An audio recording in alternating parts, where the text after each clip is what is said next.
여러분 안녕하십니까? 실종됐던 해양수산부 공무원이 북한 황해남도 등산곶 앞바다에서 북한군의 총에 맞아 숨졌고 북한군은 그 바다 위에서 시신을 불태웠다고 국방부가 공식 발표했습니다. 극단적이고 반인륜적인 북한식의 코로나19 방역 대응으로 보이는데요. 우리 정부는 강력하게 규탄했습니다. 먼저 손영 기자가 보도합니다. 지난 21일 오전 11시 반쯤 소연평도 남방 2km 해상에서 서해 어업지도관리단 소속 공무원 47살 이모 씨가 해상 근무 도중 실종됐습니다. 그리고 다음 날인 22일 오후 3시 반쯤 실종 지점에서 38km가량 떨어진 북한 등산곶 해역에서 이 씨가 발견됐습니다. 출동한 북한 해군은 이후 이 씨에게 총격을 가했습니다. 이에 그치지 않고 해상에서 시신에 기름을 부은 뒤 불태우기까지 했습니다. 정부는 북측의 이 같은 행위를 만행으로 규정하고 사과와 책임자 처벌을 요구했습니다. 우리 국민을 대상으로 저지른 만행에 따른 모든 책임은 북한에 있음을 엄중히 경고한다. 군 당국은 이 씨가 월북을 시도하다 변을 당한 것으로 보고 있습니다. 이 씨가 구명조끼를 입고 부유물에 올라탄 상태로 발견됐고 북한 측에 월북 의사를 밝힌 정황도 포착했습니다. 월북 의사를 밝혔지만 무자비하게 사살한 뒤 불태운 건데 그는 북한이 코로나19 방역을 위해 극단적인 조치를 한 것으로 보인다고 밝혔습니다. 실제 북측 관계자들이 이 씨의 월북 의사를 확인할 당시 방독면과 방호복을 착용하고 일체의 접촉 없이 일정 거리를 유지한 것으로 확인됐습니다. 왜 그랬다고 생각하십니까? 북측이. 코로나에 대해서 좀 절치부심하고 있는 걸로 현재는 보여집니다. 그는 이 모든 과정이 현장의 우발적 대응이 아니라 북한 상부의 지시에 따른 것으로 보고 있습니다.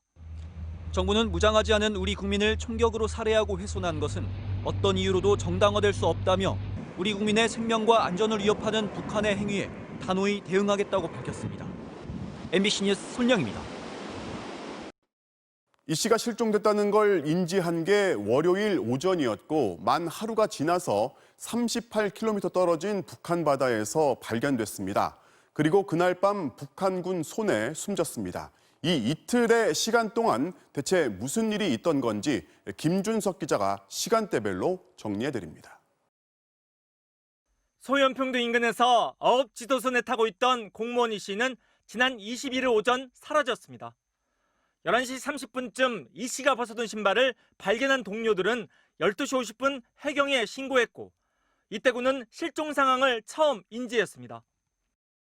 지난 9월 21일 낮 13시경 소연평도 남방 1.2마일 해상에서 해양수산부 소속 어업지도선 선원 1명이 실종되었다는 상황을 해양경찰청으로부터 접수하였습니다.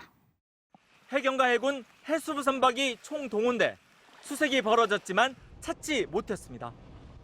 그리고 다음 날인 22일 화요일 오후 3시 30분 실종 지점에서 직선거리로 38km 떨어진 북한 등산곶 해역에서 이 씨로 추정되는 인물이 북한 수산사업소 소속 선박에 발견됩니다. 구명조끼를 입은 채 한 명 정도 겨우 탈 수 있는 부유물에 올라 기진맥진한 상태로 발견된 것으로 군은 파악했습니다. 잠시 뒤 북한 해군 소속 단속종 몇 척이 나타났고 오후 4시 40분쯤 북한 단속종이 탄 이들이 실종자와 거리를 유지한 채 표류 경위를 확인하며 월북 진술을 들은 정황이 군에 포착됩니다. 군은 이때 북한 해역에 있는 인물을 이 씨로 특정할 수 있었다고 밝혔습니다. 이때 북한 단속정은 이 씨가 해류에 떠내려가지 않도록 결박하는 조치를 취했을 뿐 구조하지 않았습니다. 그리고 발견 6시간 뒤인 밤 9시 40분쯤 북한 단속정은 이 씨에게 총격을 가했고 이어 그 자리에서 기름을 붓고 불태웠습니다. 군 관계자는 이 총격이 북한 상부로부터 지시를 받고 이뤄진 것이라며 몇 발을 쐈는지 추정하기는 어렵다고 밝혔습니다. 또 북측이 방호복과 방독면을 착용한 채 적군에 기름을 뿌리고 불태웠고 10시 10분쯤 북한군 해역에서 우리 군이 관측 장비로 불빛을 관측했다고 설명했습니다. 군은 수집한 정보들을 정밀 분석해 이 씨가 사망한 사실을 최종 확인했다며 바다 위에서 불태운 시신을 어떻게 처리했는지는 확인하지 못했다고 밝혔습니다. MBC 뉴스 김준석입니다. 우리 군이 이 씨가 북한 바다 위에 있다는 걸 처음 인지한 시간부터 북한군의 총격까지 6시간이 흐릅니다. 그 사이 우리 군은 아무 대응도 할 수 없었던 건지 그의 죽음을 막을 수는 없었던 건지 군 관계자는 바로 사살하고 불태울 거라고는 상상도 못했다고 답했습니다. 이남호 기자가 보도합니다. 군 관계자는 지난 21일 이 씨가 실종된 뒤 이튿날 사살될 때까지 이 씨의 모습을 포착하지 못했다고 밝혔습니다. 연평도 일대에는 감시 장비가 촘촘하게 설치되어 있지만 북한이 이 씨의 시신을 불태운 불꽃을 본 게 관측 정보의 전부라는 겁니다. 군의 감시 장비 운용에 허점이 있는 게 아니냐는 비판이 나올 수밖에 없습니다. 대신 군이 입수한 건 북한의 동태에 대한 첩보. 22일 오후 3시 반쯤 북한 선박이 바다에서 실종자를 발견했다는 정보를 파악했습니다. 15시 30분경에 북한 수산사업소 선박이 구명조끼를 입은 채 1명 정도 탈 수 있는 부유물에 탑승한 기진맥진한 상태의 실종자를 발견한 정황을 입수하였습니다. 그러나 발견 사실을 확인하고 사살될 때까지 약 6시간 동안 우리 군은 아무런 조치를 취하지 않았습니다. 첩보 분석을 통해 거의 실시간으로 사항을 파악했지만 손을 놓고 있었던 겁니다. 군 관계자는 사건 발생 해역이 북한 영해여서 우리 군이 즉각 대응할 수 없었다고 해명했습니다. 무엇보다 비무장 상태인 민간인을 북한이 바로 사살하고 불태울 것이라고는 상상도 못했다고 밝혔습니다. 그러나 북한이 발견 즉시 구조하지 않고 바다에 그대로 두는 등 이상한 행동을 하는 상황에서 아무런 조치를 하지 않았다는 것은 납득하기 어려운 부분입니다. 수단과 방법을 가리지 않고 모든 망을 총동원해서 했어야 되는데, 근데 이번 경우는 오히려 전혀 서로 의사소통이 안 된 상태에서 바라만 보고 있었다는 것은, 특히 북한이 총격을 가한 지점은 NLL에서 3-4km 떨어진 해상이었습니다. 아무리 북한 영해에서 벌어지는 상황이라도 국제상성 공통망 등으로 북측에 교신을 시도해 이 씨에 대한 보호와 소환을 요구했어야 하는 것은 아닌지, 하다못해 NLL 인근에서 확성기라도 사용해 경고하지 못했는지 아쉬움이 남습니다. 이에 대해 군 관계자는 발견 첩보 입수 즉시 북한에 연락했다면 우리 군의 첩보 자산이 드러날 수 있어 어려움이 있었다고 밝혔습니다. MBC 뉴스 이남호입니다. 북한군은 귀순 의사까지 밝힌 이 씨와 계속 거리를 뒀고 시신을 불태우려고 접근할 때는 방독면에 방호복을 입었다고 합니다. 극단적인 코로나19 방역 대응인 건데요. 국방부는 북한 국경지대에 무단 접근자는 무조건 사살하라는 반인륜적 지침이 내려진 것으로 보고 있습니다. 나세용 기자가 보도합니다. 공무원 이 씨를 발견한 북한 수산사업소 선박의 선원은 가지고 있던 방독면을 착용하고 접촉했습니다.